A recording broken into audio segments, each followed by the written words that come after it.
History lights کے دیکھنے اور سننے والے ناظرین کو السلام علیکم۔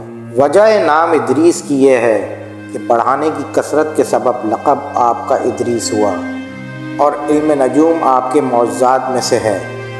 وہ زمین پر عبادت کرتے، ان کو فرشتے سب آسمان پر لے جاتے۔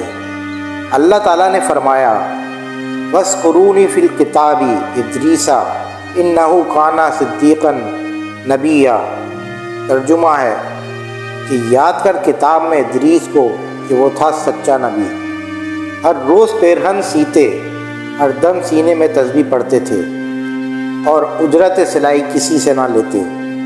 ایک روز کا ذکر ہے کہ وہ اپنے کام سے فراغت پا کر بیٹھے تھے تو اسی وقت ملک الموت اللہ کی رضا سے آدمی کی صورت بن کر مہمان کے طور پر رات کو حضرت ادریس علیہ السلام کے دروازے پر آ پہنچے۔ حضرت صائم دہر تھے۔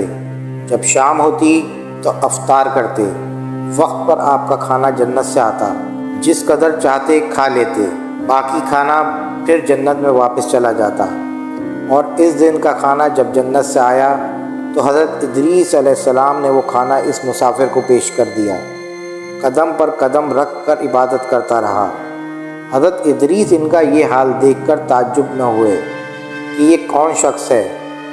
جب روز روشن ہوا، حضرت ادریس نے ان سے کہا کہ اے مسافر، تو میرے ساتھ چل اور خدا کی قدرت صحرا میں جا کر دیکھو۔ تب دونوں بزرگ گھر سے میدان کی طرف نکلے۔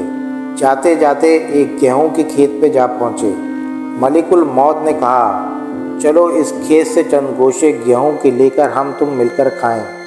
حضرت ادریس علیہ السلام نے فرمایا عجب ہے تو، جب گزشتہ شب حلال نہ کھایا اب حرام کھانا چاہتا ہے۔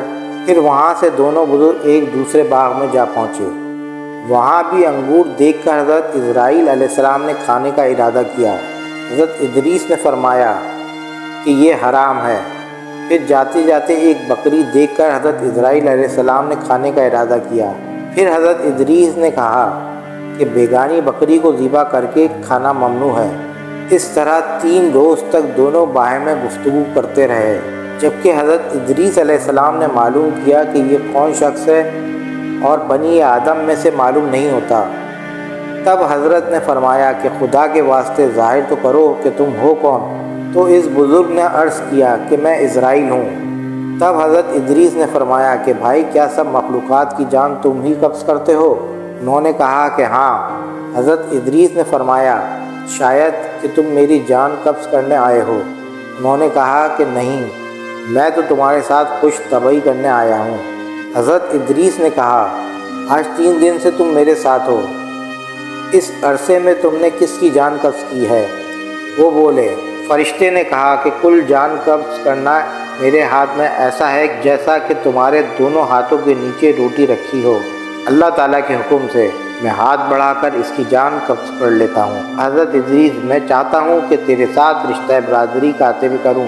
حضرت ادریس نے فرمایا کہ تلخی جان کئی ایک بار تو مجھے بھی اس کا مزہ چکھا دے تاکہ خوف اور عبرت مجھے زیادہ ہو اور پھر میں عبادت اپنے خالق کی زیادہ کروں۔ ملک الموت نے کہا کہ بیجا الہی کسی کی جان قبض نہیں کر سکتا ہوں۔ تب حضرت ادریس علیہ السلام نے اللہ تعالیٰ سے دعا کی۔ حکم ہوا کہ حضرت ادریس کی جان قبض کر۔ انہوں نے حضرت ادریس کی جان قبض کر لی۔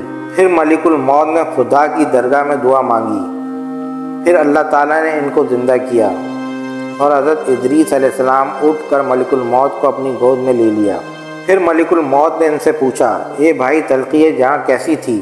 وہ بولے کہ جیسی کسی زندہ جانور کی کھال سر سے پاؤں تک کھینچی جاتی ہے۔ ملک الموت نے کہا اے بھائی قسم ہے رب العالمین کی، جیسا کہ میں نے تیرے ساتھ احسان کیا ہے ایسا کسی کے ساتھ نہیں کیا۔ حضرت ادریس علیہ السلام نے فرمایا کہ اے بھائی مجھے دوزخ دیکھنے کا شوق ہے، تو مجھے اس کے دروازے تک لے جا تاکہ میں اسے دیکھنے سے خوف الہی زیادہ ہو اور میں پھر عبادت اور بندگی زیادہ کروں۔ تب ملک الموت نے اللہ تعالیٰ کے حکم سے ان کو 7 طبق دوزخ کے دکھائے۔ پھر حضرت ادریس علیہ السلام بولے اے بھائی مجھ کو بہشت دیکھنے کی آرزو ہے کہ اسے دیکھ کر خوشی حاصل کروں گا اور عبادت زیادہ کروں گا۔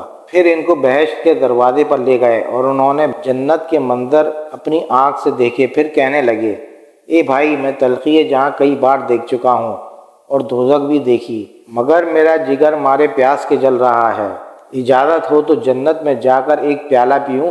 تب اس نے کہا کہ وہاں سے واپس کرنے کا عہد کرو۔ باوجہ شدید پیاس کے حضرت ادریس نے واپس آنے کا عہد کیا کہ میں واپس آ جاؤں گا، اور بحکم الہی اپنی نالین درخت کے نیچے چھوڑ کر جنت میں داخل ہو گئے، کیونکہ عہد باہر آنے کا کیا تھا، اور نالین کو بھی درخت طوبہ کے نیچے چھوڑ کر آئے تھے۔ جنت سے نکل کر اپنی نالین کو لے کر یہ جنت میں جا کر درخت پر جا بیٹھے۔ کچھ دیر بعد ملک الموت نے ان کو آواز دی کہ اے بھائی، تاخیر مت کرو۔ اس پر حضرت ادریس علیہ السلام نے فرمایا کہ اللہ تعالیٰ فرماتا ہے، کلو نفس ذائقۃ الموت، ترجمہ، ہر چیز کو موت کا مزہ چکھنا ہے۔ اب میں مزہ چکھ چکا ہوں، اور اللہ تعالیٰ فرماتا ہے، اور نہیں کوئی تم سے جو نہ پہنچے گا۔ اس میں 100 میں دوزخ بھی پہنچ چکا ہوں، اور یہی جلیل جبار فرماتا ہے، نہ پہنچے گی ہاں ان کو کچھ تکلیف، اور نہ ان کو وہاں سے کوئی نکالے گا، یعنی جو جنت میں گیا پھر وہ باہر واپس نہ آئے گا۔ اے بھائی، میں اب ہرگز باہر نہیں آؤں گا۔ دربار الہی سے آواز آئی، اے عزرائیل، تو حضرت ادریس کو چھوڑ کر چلا جا، میں نے ان کی تقدیر میں یہی لکھا تھا۔ حضرت ادریس علیہ السلام موت کا مزہ چکھ چکے ہیں اور دوزخ بھی دیکھ کر جنت میں جا رہے ہیں۔ تب عزرائیل علیہ السلام بولے، جنت حرام ہے انبیاء پر جب تک خاتم الانبیاء داخل نہ ہو۔ جنت سے پھر آواز آئی، اے عزرائیل، میں جنت کو دیکھ رکھتا ہوں، لیکن اول جنت میں محمد صلی اللہ علیہ وسلم داخل ہوں گے، بعد میں ان کے سب امتی۔ اور قول دوسرا یہ ہے کہ طواف کرنے والے سب طواف کرتے رہیں۔ جنت میں اللہ تعالیٰ نے فرمایا، اور اٹھا لیا ہم نے اس کو اونچے مکان پر۔ اگر آپ کو میری ویڈیو پسند آئے تو لائک، شیئر اور سبسکرائب ضرور کیجیے گا۔